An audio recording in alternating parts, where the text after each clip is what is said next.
The Hour of the Time may be contacted at HOTT, that's H-O-T-T, P.O. Box 940, Eagar, spelled E-A-G-A-R, in the state of Arizona, 85925. Our phone number is 928-333-2942, and our website is www.houroftheTime.com.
Driving across the desert of Nevada, approaching from the Boulder City highway, looming off in the distance is an incredible sight. If you did not absolutely know where you were at, you would tend to believe that you are delirious and had somehow been transported to the desert of Egypt. Rising up above the city of Las Vegas is a black,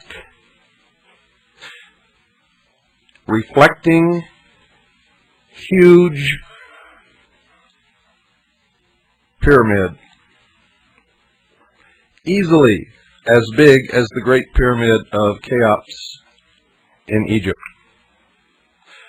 On the top of this pyramid is a crystal capstone, or what appears or looks like crystal capstone, reflecting the sunlight in every direction.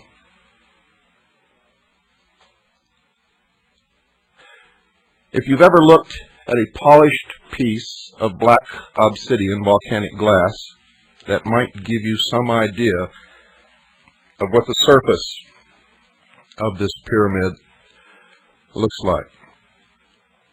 As you travel closer along the highway, you begin to see looming up in front of the pyramid an exact replica of the Sphinx. And in front of the Sphinx, towering approximately 150 feet in the air,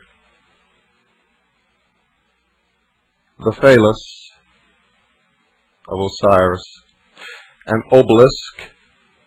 For those of you who have not followed our series on the mysteries, and if you don't know what an obelisk is, I'm sure you're acquainted with the Washington Monument.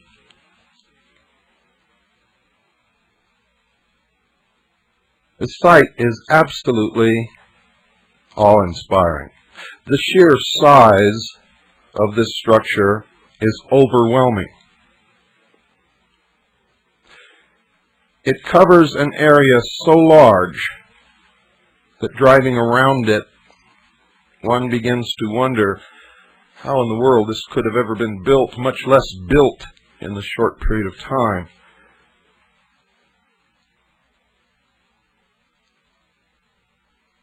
that it was, in fact, a symbol.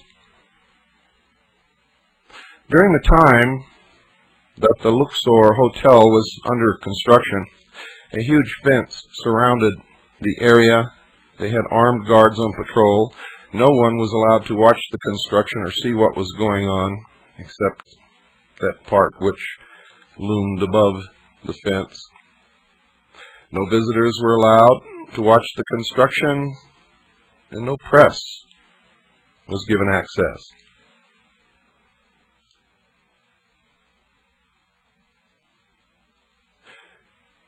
When we first drove to the Luxor, went around this huge, tremendous complex upon which this hotel sits,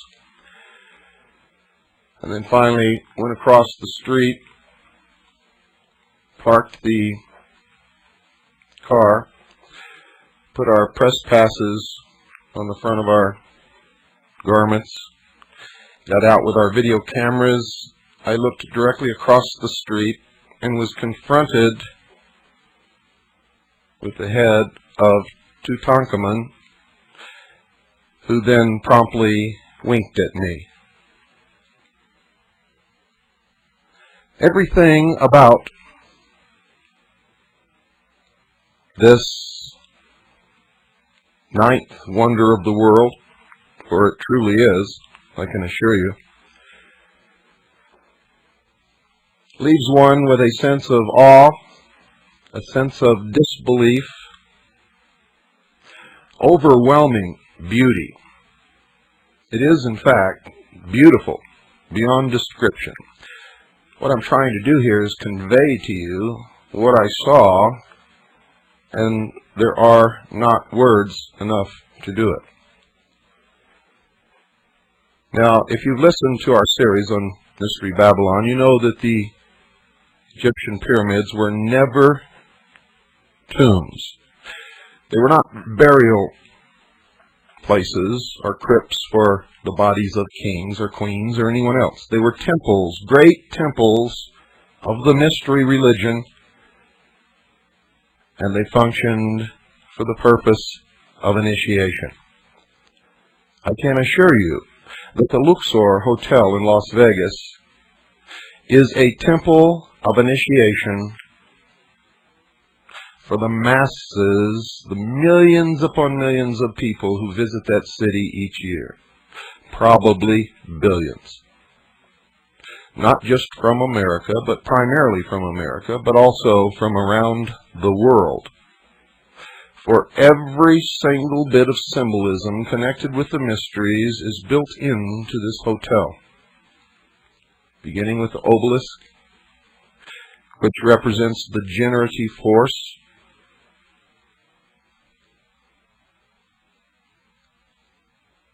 the Sphinx, which is to remind mankind that he is, after all, only an animal, you can think, and therefore is always engaged in this constant battle between the animal and the intellect.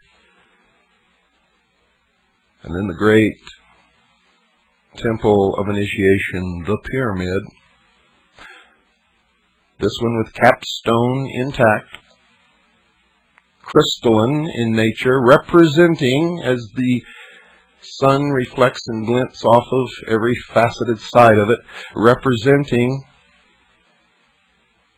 the all-seeing eye.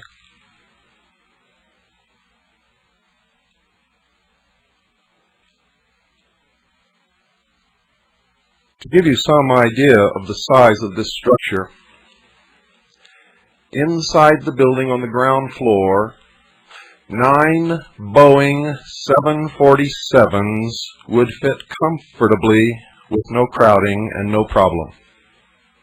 9 Boeing 747, and those are the huge passenger jets.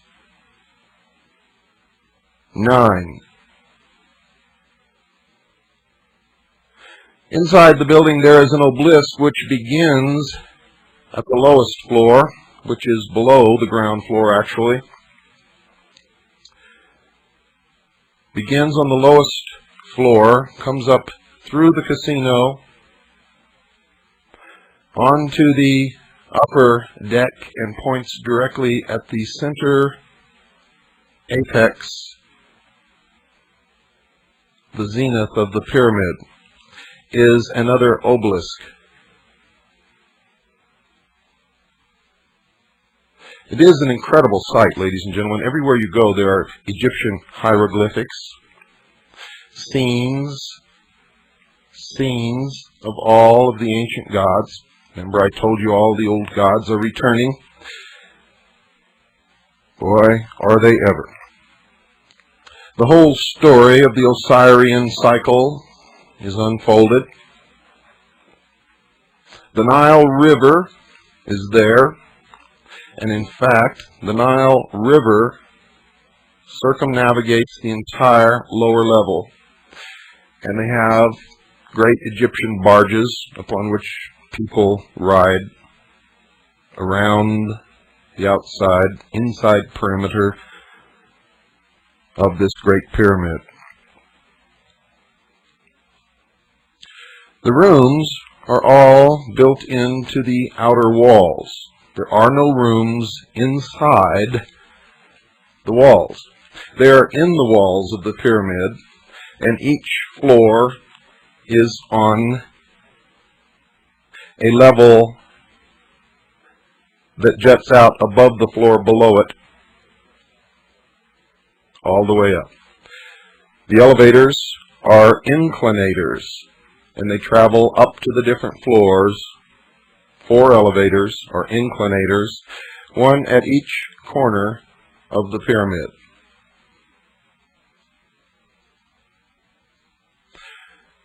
The space inside this building is awesome. It's overwhelming. As you travel up the escalator and walk down the steps into what appears to be a city within a pyramid, in the midst of which is this huge obelisk pointing toward the apex above. Lasers of different colors flash and cross the air in front and around and over you, everywhere you go. There are lights, and there are television sets every which way you turn, of every conceivable size, until you finally stand and you're looking up at the side of what appears to be a skyscraper inside this pyramid, on the side of which is a huge television screen. And it reminds you of George Orwell's 1984.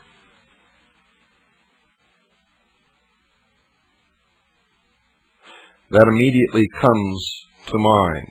For everywhere you look, there are eyes and television sets, just as what was described in 1984, or in Huxley's Brave New World.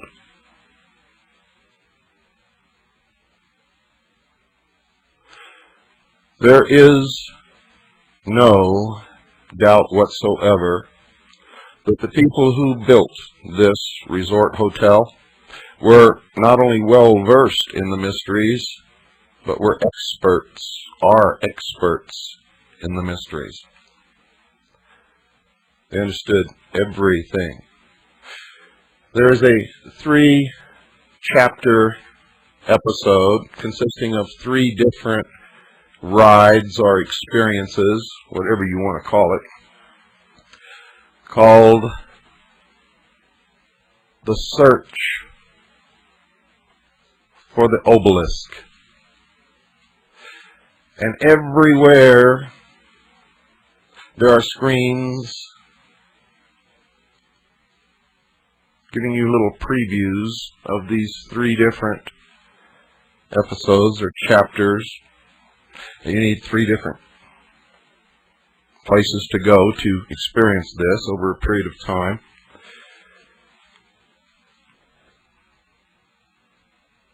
And they are urging you to come join the quest.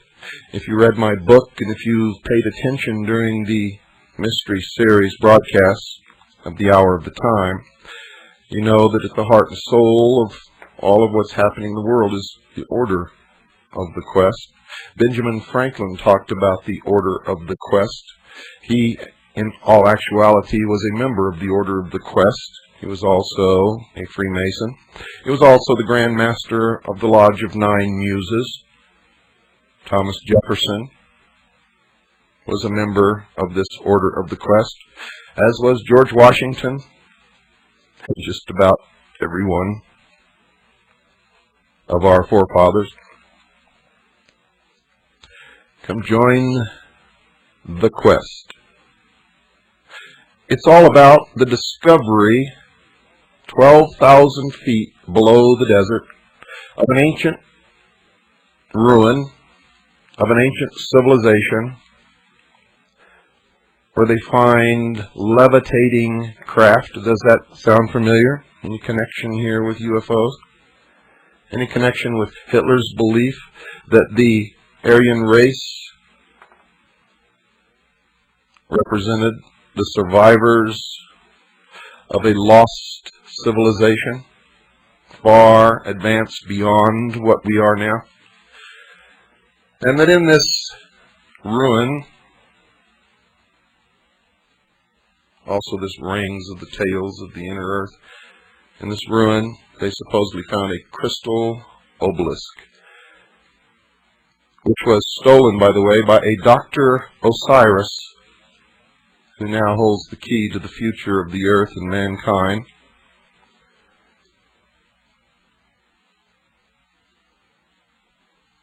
And everywhere you look are these plaques or emblems of the enlightened Society for Global Transformation. The Enlightened Society for Global Transformation. You can stop and get a burger and a Coke or a beer, or whatever you want, in fact, at the Millennium Cafe.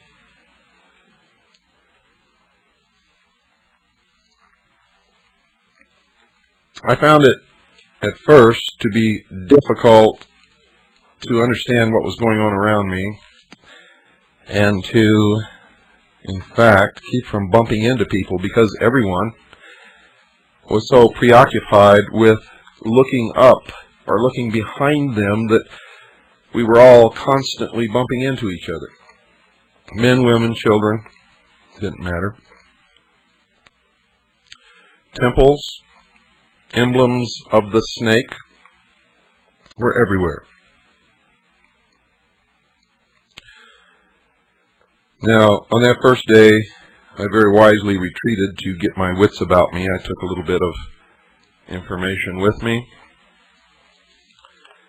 Did not do any filming, except from across the street. We filmed the whole outside of the hotel, nothing inside at that point, because, to tell you the truth, we were a little overwhelmed and didn't quite know where to start.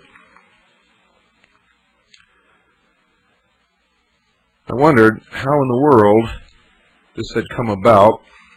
I found out through asking questions that the hotel and the grounds, the complex, the Sphinx, the obelisk, everything had cost $400 million. Paid for in cash, not one penny was taken out in loan to build this hotel. Now, if you ever had dreams of going to Las Vegas to win your fortune, I would suggest you take those dreams, put them in an iron box, lock them up, and throw them in the deepest river that you can find.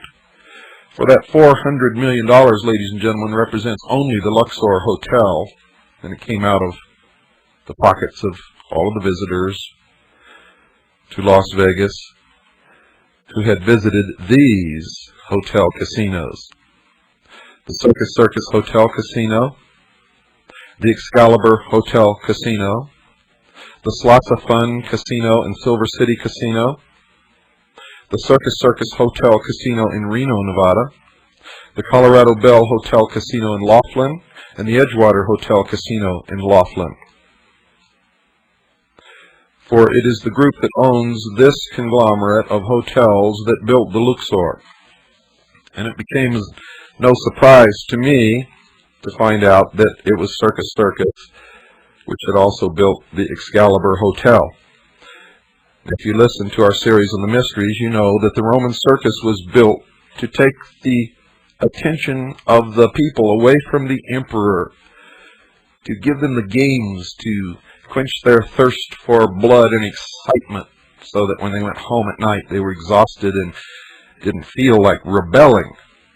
And it served the emperor well for hundreds of years.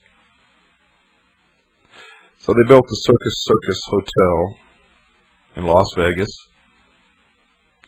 And then they built the Slots of Fun Casino, the Circus Circus Hotel Casino in Reno, the Colorado Bell Hotel Casino in Laughlin, the Edgewater Hotel Casino in Laughlin, and then they went back to their theme and built the Excalibur Hotel in Las Vegas, which has to do all about the legend of King Arthur and the search for the Holy Grail.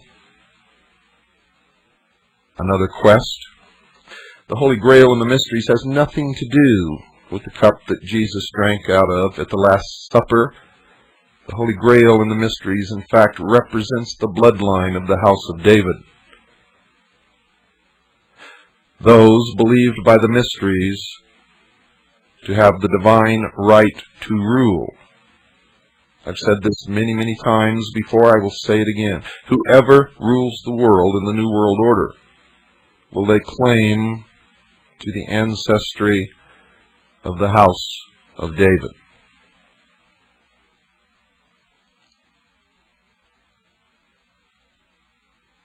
And then the Luxor, the ultimate temple of initiation that has ever been built throughout history. The shows that you go to in this hotel are beyond description, and you'll have to wait until you can get a chance to visit the Luxor, and I advise you all to do it. You will see verification in front of you everywhere you turn of everything that I've ever told you on this broadcast about the mystery religion of Babylon. It's all there. Nothing has been left out. As you go from show to show, you are indoctrinated slowly into the mysteries. You are told that if mankind does not change now, that the future will be bleak, if not non-existent, for mankind upon this earth. Everywhere you hear the phrase repeated, "Now is the time, now is the time, now is the time." The same phrase that kicked off the French Revolution and the Bolshevik Revolution is now being heard in America.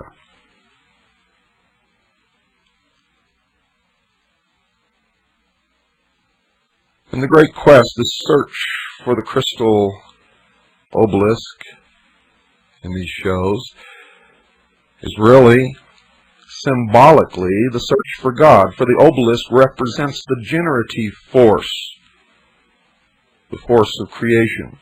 It makes things happen, gets things done. And what you ultimately discover, and by the way, the discovery, as far as I could see, was only made by a few, is that there is no God, man is God. That's the theme, and that's what you learn if you're paying attention. Most people that I saw were completely baffled. They had no idea what they were going through and couldn't even figure out the story. And that was amazing. It's amazing, it's entertaining, and it's very, very sad to watch sheeple trying to deal with this great esoteric religion that's all around them and not understanding one single piece of it. I saw it everywhere I went. People would come out of the first episode scratching their head and looking around and wondering what it was all about, what happened here, what, it was a fun ride. And I got to tell you, folks, the ride on that first episode, well, I can't describe it. I will tell you this.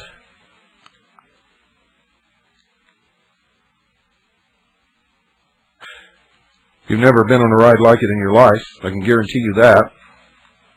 It is virtual reality.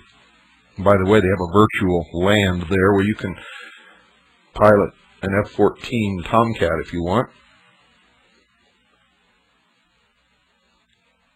And I mean, when it goes up, you go up. If you do a flip, if it does a flip, you do a flip. And you're in that cockpit. And you take off, and you land, or you crash, or you go straight up until you stall and fall back down to the earth. This is an incredible place. Now, when I did the episode explaining the meaning of the movie 2001, and that's why I used that music again in this program to remind you all of that. When I explained to you the meaning of 2001, in that movie there was an obelisk, a monolith, a stone, black, remember? Smooth, shiny, everything was reflected in it.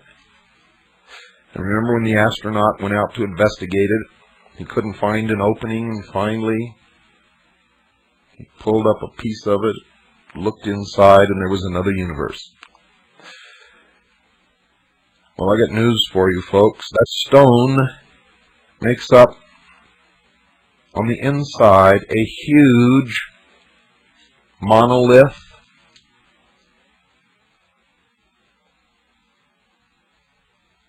Just like in the movie 2001, perfectly polished, as black could ever possibly be in your wildest, darkest nightmares. And it reflects everything that goes on. All of the lights and the laser beams that are flashing through the air are all reflected in this shiny, polished, smooth black stone.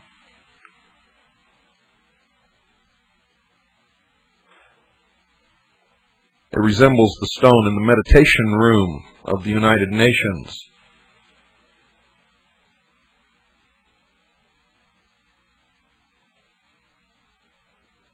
You really must go and see this, folks. It is a necessity for your education. If you can't go, we filmed it all. It's probably some of the most wonderful, beautiful, fantastic footage that I've ever taken. We're in the process of assembling a video which you will be able to obtain from us, and I'll tell you how to do that later in the program.